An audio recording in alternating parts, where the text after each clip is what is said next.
今回は小田原まで日帰り旅行にやってきたのだ。東京方面からだと箱根や熱海に行く途中に通るイメージですけど、実はすごく魅力的なスポットがいっぱいありました。現在の時刻は午前10時。東海道線は東京方面は通勤ラッシュが続いていたけど、小田原方面はガラガラで快適だったのだ。本当だね。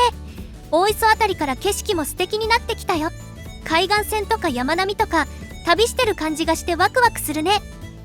神津駅の手前から見える海岸もとっても綺麗で絶景だったのだ。到着前からテンションが上がったのだ。そして今は小田原駅に着いたばかりです。駅に着いたら観光客のツアーっぽい団体さんがいてびっくりしたのだ。外国人グループの観光客もいたし、失礼ながらしっかりと観光地として栄えてるんだなって思ったのだ。どうしても箱根、熱海の影に隠れがちだもんね。ガイドブックでも寄り道スポットのような扱いで少し載ってるだけだったし。とりあえず最初の目的スポットへ向かうのだ。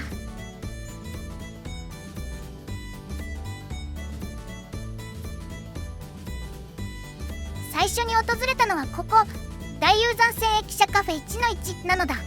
実はこのカフェかなり人気で行列ができるらしいのだ。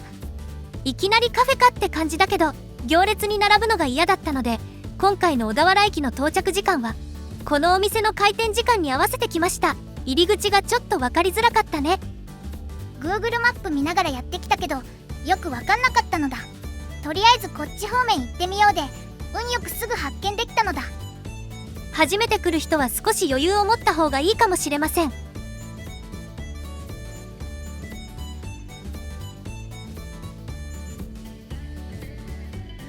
お店に入ったら僕たちが一番乗りだったのだ。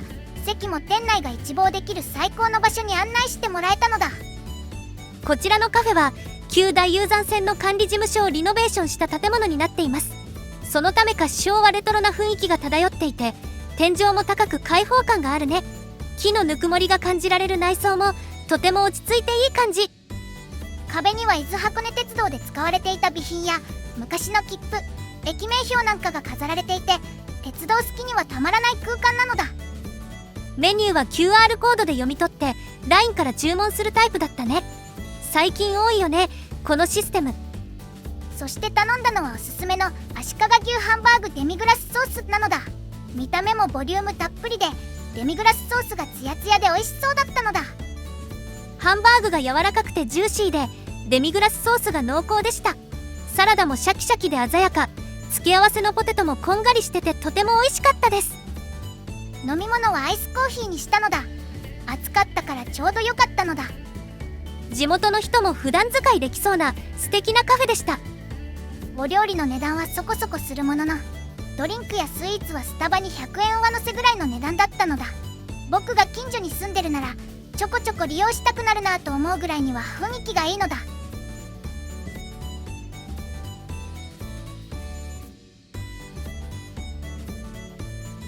次は水中小田原の前を通って小田原城址公園に向かうのだ。そこが今日のメインスポットなのだ。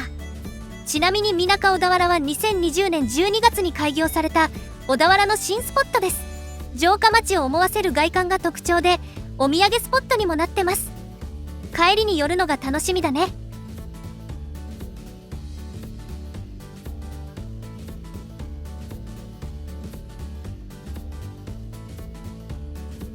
小田原城に到着なのだ。小田原駅からは結構近くて徒歩10分ぐらいで着くのだ。小田原城は戦国時代から江戸時代にかけて北条氏が治めていたお城です。天守閣も復元されていて、外観もすごく立派。真っ白でシャープなフォルムが青空に映えてめちゃくちゃかっこいいね。しかも観光客が少なくて歩きやすいのだ。平日だからかな、ゆっくり見て回れるのは嬉しいのだ。正面から見た天守閣が青空を背景にピシッと立っていて、あれはちょっと感動するね。入り口からお堀沿いの道を歩いて赤い橋を渡ると一気にお城の世界に引き込まれるのだ。道も広くて写真を撮るのにもぴったりだったのだ。小田原城址公園内をぐるっと歩いてるだけでも気持ちよかったんだよね。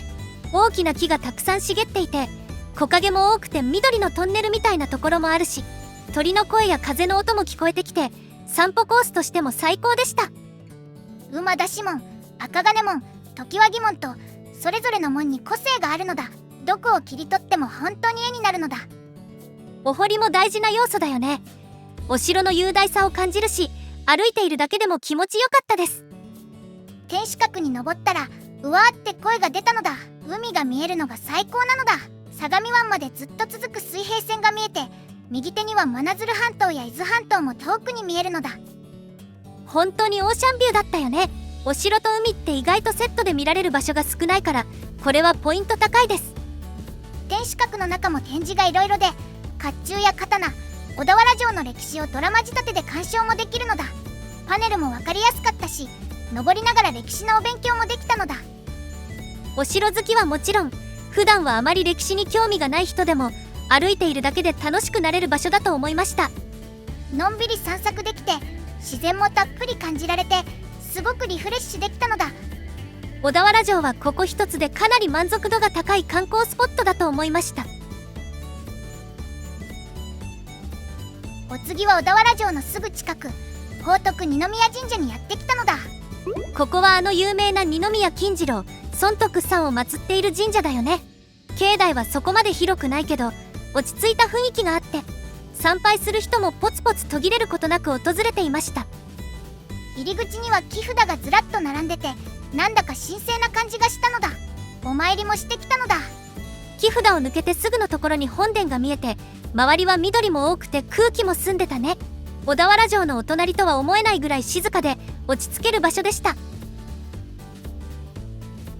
参拝の後は神社の境内にある金次郎カフェに寄ってみたのだ。金次郎カフェは神社の境内にあるとは思えないくらいおしゃれなカフェでした。商品名に惹かれて開運キャラメルマキアートにしたかったんだけど、ホットしかなかったので今回はアイスコーヒーにしました。この日は5月とは思えないぐらいしっかり初夏って感じで暑かったのだ。アイスコーヒーはすっきりしてて飲みやすかったのだ。店内もゆったりしてて休憩にはぴったりな雰囲気だったのだ。テラス席で緑を眺めながらのんびりできるのもいいところ。お参りとカフェの両方を楽しめて、ちょっと一息つくには最高でした。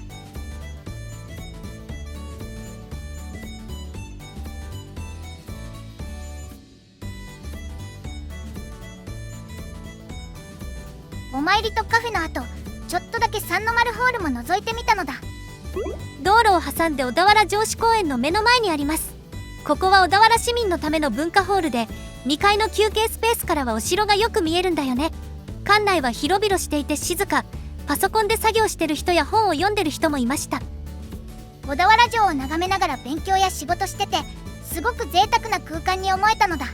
静かで涼しくて、ふらっと立ち寄って休憩するのにも良さそうだったのだ。すぐ隣にはカフェもありました。今回はちょっとだけ見学したけど、静かに過ごしたい時やお城を眺めながらゆっくりしたい人にはおすすめかも。三の丸ホールを出て徒歩で8分ほど歩くと海への扉に到着したのだ。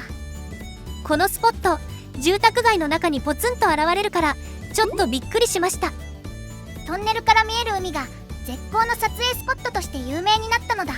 海と住宅街を隔てる短いトンネルなんだけど、ガイドブックや Google マップにも掲載されるくらいには観光スポット化してるのだ。ちょうど親子連れがずっとアングルを変えながら撮影してたね。少し待ってみたんだけど、延々と撮影してるので私のベストショットは諦めちゃいました。僕が帰る時でもまだ撮影してたのだ。一体何をそんなに撮影しているのだ。実はこの海の扉、海岸沿いにいくつもあるみたいです。でもどこも誰かが撮影してて、空いてる扉はなかったです。それでも海の綺麗さはすごかったのだ。湘南の海とはまた違った静かさと青さだったのだ。あと砂浜じゃなくて大きな石が敷き詰められてて、歩くのがちょっと大変だったよね。でもサーファーもいなくて、写真を撮る人や静かに海を眺めてる人ばかりだったから、落ち着いて過ごせる場所でした。ちょっと変わったスポットだけど、海の絶景も一緒に楽しめて、記念写真を撮りたい人にはおすすめなのだ。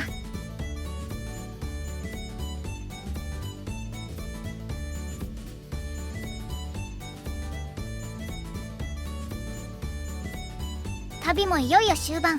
駅に戻る前に水中小田原に寄ってみたのだ。水中小田原は2020年にオープンした商業施設で、駅からすぐ近く。外観も中も城下町風で、3階の小田原新城下町金次郎広場はお土産屋さんやカフェが並んでて散策が楽しかったです。パラソル付きのテーブル席もあって、アイスやドリンク片手にのんびりできるのだ。新しくて綺麗だけど、どこか懐かしい雰囲気もあるのだ。いろんなお店を見て回ったんだけど、私が探してた小田原らしい昔ながらのお土産はあまり見つからなかったかも。かまぼこ系やこれぞ小田原みたいな定番土産は少なめで、今っぽいおしゃれなお店やスイーツの方が多い印象でした。建物の雰囲気や広場の開放感はすごく良かったし、旅の休憩スポットにはぴったりだったのだ。雰囲気を楽しんだり、ちょっと一息つくのにはとても良い場所だと思います。たっぷり歩いた一日、最後は小田原駅に戻ってきたのだ。帰りにお土産を探してみたら、小田原駅の中にセブンイレブンと名産店が合体したみたいなお店があって驚きました。コテコテの小田原土産がずらっと並んでいて、かまぼこも種類豊富、駅弁も本当にたくさん揃ってました。ここだけでお土産もお弁当も全部選べてとっても便利でした。旅の最後に立ち寄る場所としては最高なのだ。駅弁も見てるだけでテンションが上がったのだ。朝から夕方までじっくり歩き回って小田原の魅力をしっかり満喫できた一日でした。お城や神社だけじゃなくてカフェや新しいスポットもいろいろ楽しめて、思った以上に充実してたね。日帰りでもしっかり観光できるし、ご飯も美味しくて歴史も感じられる。小田原また来たくなっちゃうのだ。今日は最後まで旅にお付き合いいただきありがとうございました。またどこかにお出かけしたら紹介したいと思います。ということで今回の動画はここまで。最後までご覧いただきありがとうございました。よろしければチャンネル登録と高評価よろしくお願いしますね。